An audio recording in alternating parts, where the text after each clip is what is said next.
और मेरे प्यारे बच्चों, कैसे हो आप लोग। तो बच्चों, आज हम लोग बात करेंगे, अगर मेढक पौधा होता तो कैसा दिखता। कभी सोचा है बच्चों? नहीं, एलियन जैसा तो नहीं दिखता।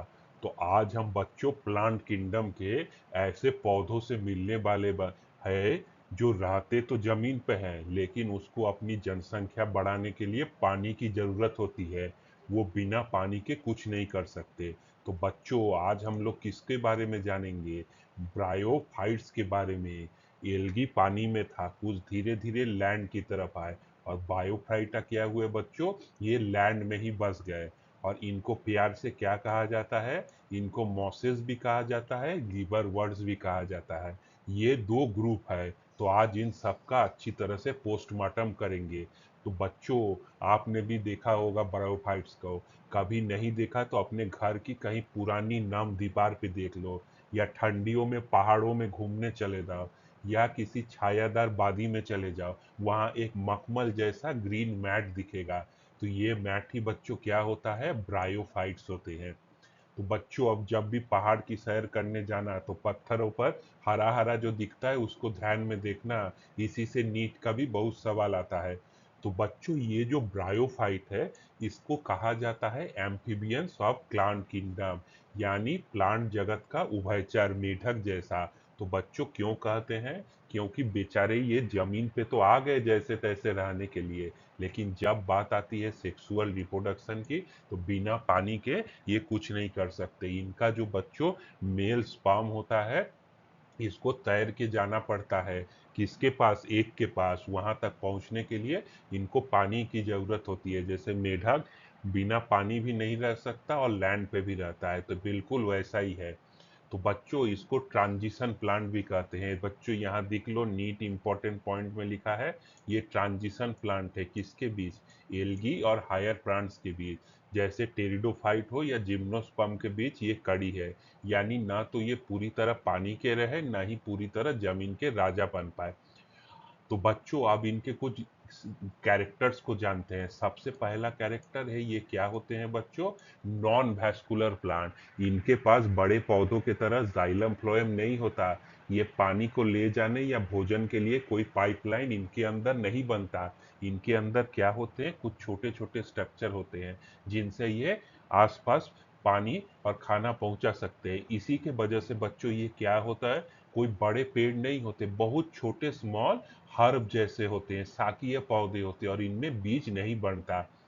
तीसरा इंपॉर्टेंट पॉइंट बच्चों, ये हमेशा मॉइस्ट या सेडी जगह पसंद करते हैं। जैसे डैम्प, ह्यूमिड, सेडेड लोकेलिटीज। ये आपको सूखे जगहों पे नहीं मिलेंगे। और बच्चों, बहुत इंपॉर्टेंट है, एवोल्यूशन में जहाँ पहला लैंड बना, वहाँ यही लोग आके इकट्ठा हुए, और ये लैंड बनाने में भी बहुत मदद करते हैं। तो बच्चों, अगर इसमें रूट नहीं होता तो क्या होता है? इसमें रूट जैसा छोटे छोटे धागे होते हैं, जिन्हें क्या कहा जाता है? राइजॉइड्स कहा जाता है। ये सिर्फ जमीन में चिपकने के लिए नहीं होते बच्चों, ये चिपकते भी है और थोड़ा बहुत पानी भी सोखने का काम करते हैं। तो बच्चों, इनको क्या कहा जाता है? थैलस कहा जाता है। थैलस का क्या मतलब होता है? जिसमें बड़े पौधों जैसा पत्ती, रीप, स्टेम, रूट ऐसा न हो, लेकिन उसके जैसे स्ट्रक्चर हो। तो ये क्या है? एक थैलस है। इसमें भी पत्ती जैसा होता है, लेकिन ट्रू पत्ती नहीं होता। बच्चों, ये एक एग्जाम्पल है एक ब्रायोफाइट का। इसमें दो चीज लिखा है, एक लिखा है गैमिटोफाइट और दूसरा स्पोरोफाइट। तो बच्चों, गैमिटोफाइट क्या है? ये उसका जो प्लांट का बॉडी है, जो फोटोसिंथेसिस करता है, खाना इकट्ठा करते हैं, और जिसमें रिप्रोडक्टिव ग्लैंड होते हैं। इनका पूरा शरीर क्या है? हैप्लॉइड है। जब रिप्रोडक्शन के बाद स्पोरोफाइट बनता है, जाइगोट बनता है, तो वो एक दूसरे स्ट्रक्चर में डेवलप होता है। उसको क्या कहते हैं बच्चों? स्पोरोफाइट कहते हैं। जो मोस्टली क्या होता है? पैरासिटिक होता है। मतलब ये गैमिटोफाइट पे डिपेंड करेगा, उसी से खाना लेगा और अंदर स्पोर बनेगा, जिससे नेक्स्ट जनरेशन के गैमिटोफाइट बनेंगे। तो बच्चों, क्लासिफिकेशन दिखा जाए तो इसके तीन मेजर क्लासेस होते हैं। एक को कहते हैं लीबरवर्ट, दूसरा हॉर्नवर्ट और तीसरा मॉसेस। तो पहला क्या है बच्चों? लीबरवर्ट।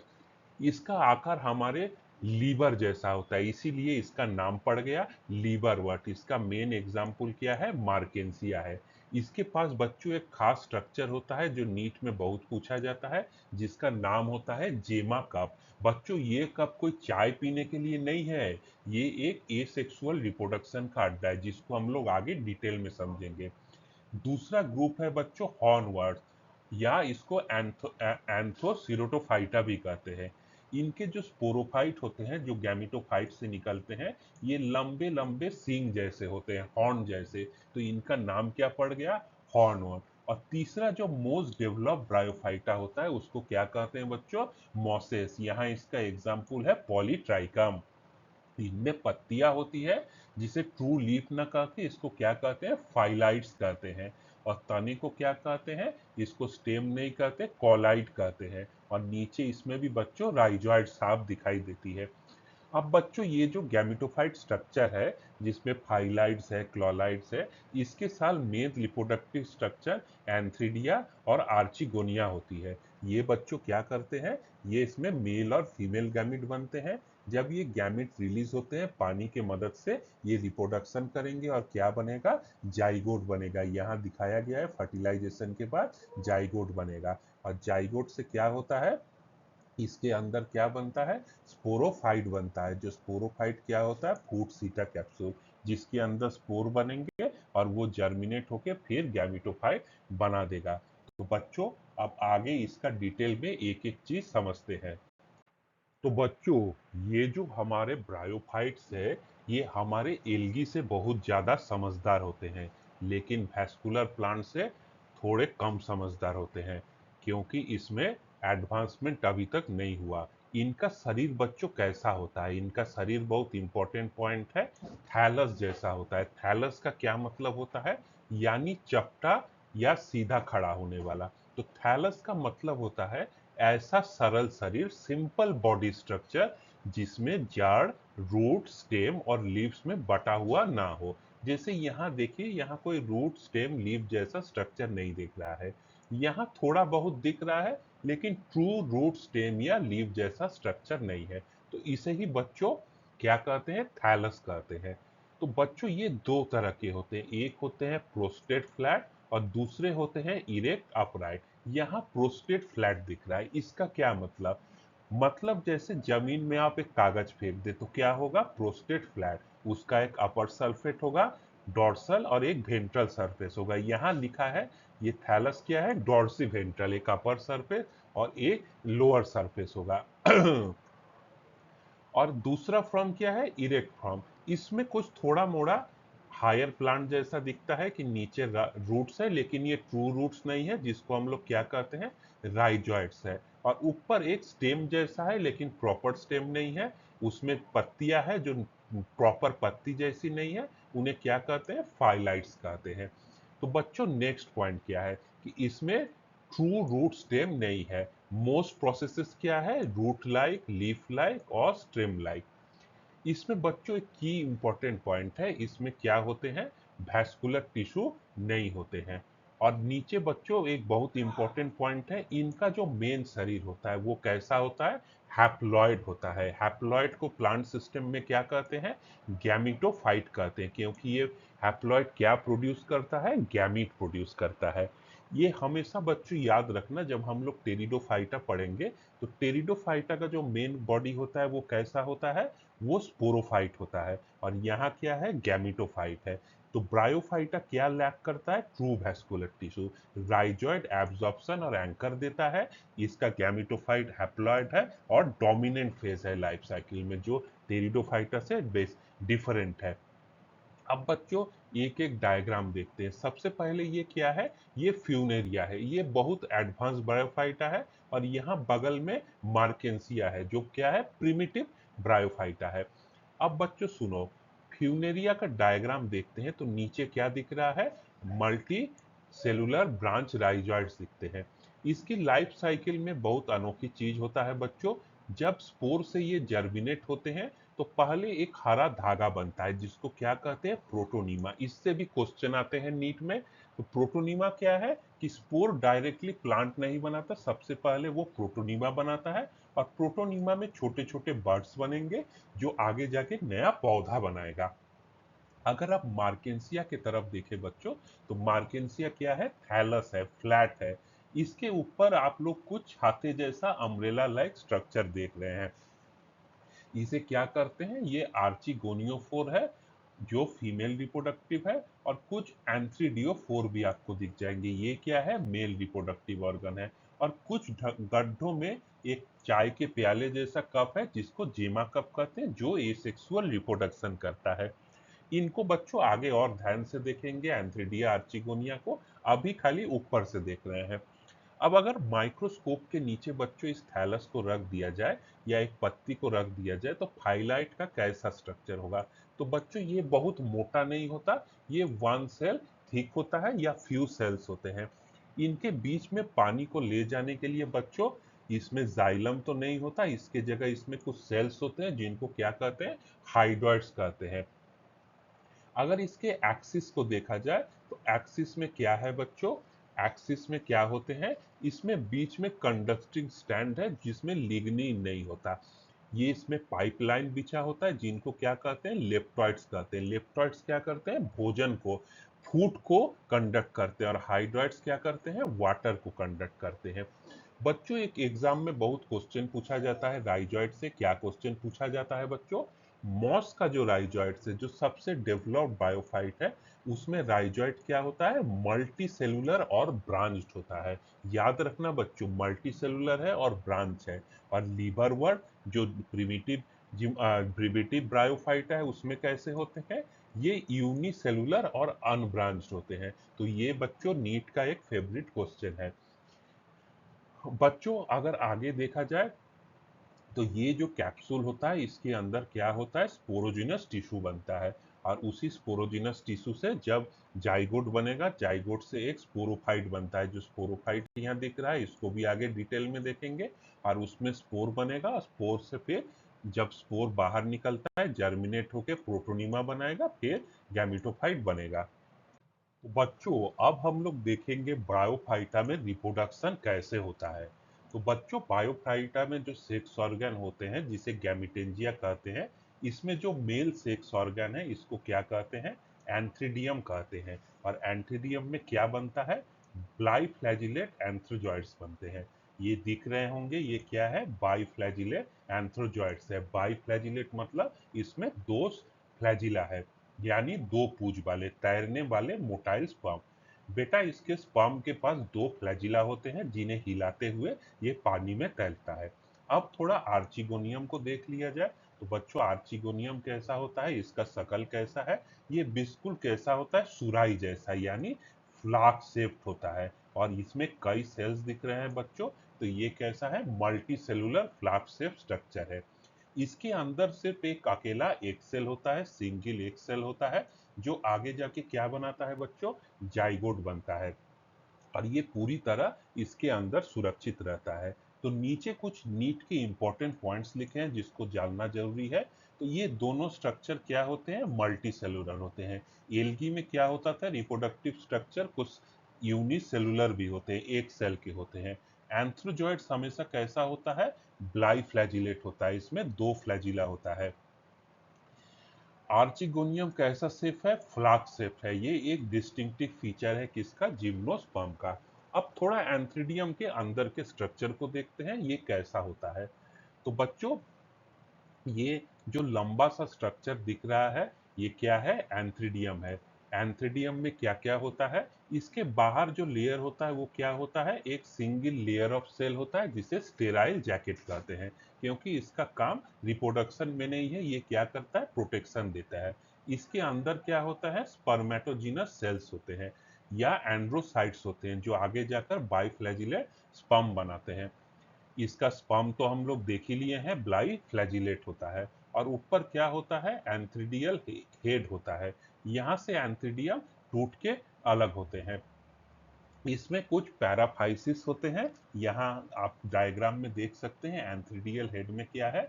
इसके सिर पर एंथ्रीडियम के साथ कुछ स्टेराइल धागे जैसे थ्रेड लाइक स्ट्रक्चर होते हैं जिन्हें क्या कहते हैं, पैराफाइसिस या स्टेराइल फिलामेंट्स कहते हैं। ये उन्हें सुरक्षा देने के लिए काम होता है। अब आर्चिगोनियम की बात की जाए तो आर्चिगोनियम का स्ट्रक्चर थोड़ा कॉम्प्लेक्स है कंपेयर टू एंथ्रीडिडियम। इसमें क्या होता है, इसमें जो ऊपर का लंबा हिस्सा है उसे क्या कहते हैं, नेक कहते हैं, और नीचे क्या आता है, इसका भेंटर आता है। इस हिस्से को भेंटर कहेंगे, और ये इतना क्या है, इसका नेक है। नेक में नेक कैनाल सेल्स होते हैं बच्चों, जो फर्टिलाइजेशन के बाद डीजेनरेट हो जाती है और रास्ता बनाती है स्पर्म के आने के लिए। नीचे एक भेंटर कैनाल सेल होता है और एक सेल होता है। फर्टिलाइजेशन के प्रोसेस को हम लोग आगे देखेंगे। तो स्टूडेंट्स, आप सेक्सुअल रिप्रोडक्शन के प्रोसेस को देखते हैं। सबसे पहला क्या होता है, जब एंथ्रोजॉइड्स बन जाते हैं तो एंथ्रोजॉइड रिलीज होते हैं। रिलीज कहाँ होते हैं, जब वाटर का फिल्म होता है, यहाँ दिख रहा है डायग्राम में। इस वाटर की फिल्म में एंथ्रोजॉइड स्विम करते हैं, और स्विम करके कहाँ पहुंचते हैं, नियर बाय आर्चिगोनिया में पहुंचते हैं। उनका कांटेक्ट होता है और एक एंथ्रोजॉइड अंदर जाके फ्यूज करता है किससे, एक से। और फ्यूजन के बाद क्या बनता है, जाइगोट फॉर्मेशन होता है। जाइगोट कैसा है, डिप्लॉयड है। तो बच्चों यहाँ एक अंतर है एल्गी से। एल्गी में क्या होता था, जाइगोट में फिर मियोसिस होता था, और मियोसिस से क्या होता था, फिर गैमीट बनते थे, सॉरी स्पोर बनते थे, और स्पोर फिर नए गैमिटोफाइट, नया प्लांट बनाता था। लेकिन यहाँ क्या होता है, जाइगोट से किसका डेवलपमेंट होता है, एक स्पोरोफाइट का। और स्पोरोफाइट क्या करता है, स्पोरोफाइट के अंदर फिर से स्पोरोजिनस सेल्स बनते हैं, जो मियोसिस करते हैं और मियोसिस करके स्पोर बनाते हैं। इन स्पोर का क्या होता है, ये स्पोर फिर जर्मिनेट होके फिर धीरे धीरे मैच्योर प्लांट्स बना लेते हैं। तो बच्चों, इसमें एक खास इसके लाइफ साइकिल में टर्म आता है अल्टरनेशन ऑफ जनरेशन का। इसको क्या कहते हैं, ब्रायोफाइट में ही सबसे पहले अल्टरनेशन जनरेशन दिखा जाता है। यहाँ दो अलग अलग तरह के स्ट्रक्चर दिखते हैं, एक है गैमिटोफाइट और दूसरा छोटा सा स्पोरोफाइट जो यहाँ दिख रहा है, जो क्या है, डिप्लॉयड है। तो दो अलग अलग जनरेशन है, इसलिए इसको क्या कहते हैं, अल्टरनेशन ऑफ जनरेशन। एक जनरेशन गैमिटोफाइट है, दूसरा टेम्पोररी स्पोरोफाइट है, और फिर उससे क्या बन जा रहा है, गैमिटोफाइट। और गैमिटोफाइट जनरेशन क्या है, ग्रीन है, डोमिनेंट है। स्पोरोफाइट सिर्फ रेस्ट्रिक्टेड है इसके स्पोर बनाने के लिए। तो बच्चों, ब्रायोफाइटा के स्पोरोफाइट में आखिर क्या होता है। तो बच्चों, ये जो स्पोरोफाइट होता है, ये क्या करता है, ये चिपका रहता है किससे, गैमिटोफाइट से अटैच होता है। जब जाइगोट बन जाता है जो डिप्लॉयड होता है, वो गैमिटोफाइट ना बना के एक स्पोरोफाइट का डेवलपमेंट करता है, और ये स्पोरोफाइट डिपेंड किस पे होता है, गैमिटोफाइट पे। अगर इसके स्ट्रक्चर की बात की जाए तो इसके तीन मेन स्ट्रक्चर होते हैं। एक होता है फूट, ये गैमिटोफाइट के अंदर जो यहाँ दिखाई दे रहा है, गैमिटोफाइट के अंदर धंसा रहता है और इसको पकड़ा रहता है। इसको ऊपर उठाने के लिए, ताकि स्पोर दूर तक रिलीज हो, एक स्ट्रक्चर होता है जिसे क्या कहते हैं, सीटा कहते हैं। और इसके ऊपर मेन स्ट्रक्चर होता है जो क्या है, कैप्सूल, जिसके अंदर स्पोर बनते हैं। तो बच्चों, स्पोरोफाइट क्या होता है, नीट में पूछा जाता है, first diploid stage in plant evolution. तो स्पोरोफाइट क्या है, first diploid stage in plant evolution है। और हमेशा याद रखना है, गैमिटोफाइट डोमिनेंट है और स्पोरोफाइट इस पे डिपेंडेंट होता है। अगर यहाँ मार्केंसिया का दिखाया गया है स्पोरोफाइट, तो ये बहुत सिंपल होता है। इसका सामान्य अगर इसको देखा जाए तो इसके आर्चिगोनिया क्या है, हैंगिंग है। इसी से क्या डेवलप होता है, स्पोरोफाइट बनता है। इसके सुरक्षा के लिए इसमें कुछ स्ट्रक्चर होते हैं, जिस स्ट्रक्चर को क्या कहते हैं, कैलिप्ट्रा कहते हैं, पेरिगिनियम कहते हैं, और इन्वोलूकर कहते हैं। ये क्या करते हैं, इसको प्रोटेक्ट करते हैं। अगर कैप्सूल के अंदर देखा जाए क्या है, तो बच्चों इसमें स्पोर होते हैं जो आगे के गैमिटोफाइट बनाने के लिए है, और कुछ उसमें इलेटर्स होते हैं। ये इलेटर्स क्या करते हैं बच्चों, ये इलेटर्स हाइग्रोस्कोपिक होते हैं, यानी नमी पाकर ये स्प्रिंग की तरह खुलते हैं और बंद होते हैं, जिससे स्पोर को झटका मार के बाहर फेंका जाता है। तो नीट का बच्चों एक सिंपल क्वेश्चन आता है कि इलेटर्स किस में पाए जाते हैं, तो इलेटर्स कहाँ पाए जाएंगे, मार्केंसिया में पाए जाएंगे। दूसरा यह फ्यूनेरिया यानी मॉस है। मॉस का स्पोरोफाइट कैसा होता है, ये भी लटकता नहीं है, बल्कि ये सीधे टॉल अटैच स्पोरोफाइट सीधा खड़ा रहता है। इसके कैप्सूल के अगर सेक्शन को देखा जाए, इसको काटा जाए, तो इसके ऊपर एक टोपी होता है जिसको क्या कहते हैं, ऑपरकुलम कहते हैं या लीट कहते हैं। और इसमें कुछ खास टीथ लाइक स्ट्रक्चर होते हैं जिसको पेरिस्टोमियल टीथ कहते हैं। बीच के हिस्से को बेटा एक छोटा सा हिस्सा होता है जिसको क्या कहते हैं, थीका कहते हैं। इसके बीच में एक कॉलुमेला होता है, एक डंडा जैसा स्ट्रक्चर होता है जो इस स्पोरोफाइट को संभाल के रखता है, और दोनों तरफ स्पोर सैक होता है। सैक में क्या भरे रहते हैं, ढेर सारे स्पोर रहते हैं। इसके नीचे एक हिस्सा होता है जिसको क्या कहते हैं, एपोफाइसिस कहता है। इसके पास स्टोमेटा और एयर स्पोर होते हैं, यानी थोड़ा मोड़ा ये अपना खाना खुद भी बना सकता है। इसीलिए स्मॉर का स्पोरोफाइट क्या है, फ्यूनेरिया का ज्यादा एडवांस है कंपेयर टू लीवर और या मार्किनसिया थे। तो बच्चों यहाँ याद रखना है, स्पोरोफाइट क्या है, फर्स्ट डिप्लॉयड जनरेशन। इसमें मेनली फूटसीटा कैप्सूल होता है। अगर हायर मॉसेस की बात किया जाए तो वहाँ एपोफाइसिस भी होता है, और ऊपर ऑपरकुलम या लीड होता है, और पेरिस्टोमियल टीथ होता है। ये टीथ बच्चों किस लिए होते हैं, ये टीथ बंद रहते हैं, क्लोज रहते हैं। जैसे ही ये टीथ ओपन हो जाते हैं तो स्पोर क्या हो जाएंगे, रिलीज हो जाएंगे। यहाँ क्लियरली दो अलग अलग स्ट्रक्चर, एक गैमिटोफाइट और स्पोरोफाइट दिखता है, इसलिए इसको अल्टरनेशन ऑफ जनरेशन कहते हैं, और गैमिटोफाइट हमेशा डोमिनेंट है। तो बच्चों नेक्स्ट वीडियो में हम लोग इसके क्लासिफिकेशन की बात करेंगे और इसके और भी इंपॉर्टेंट फैक्ट्स को जानेंगे। Thank you.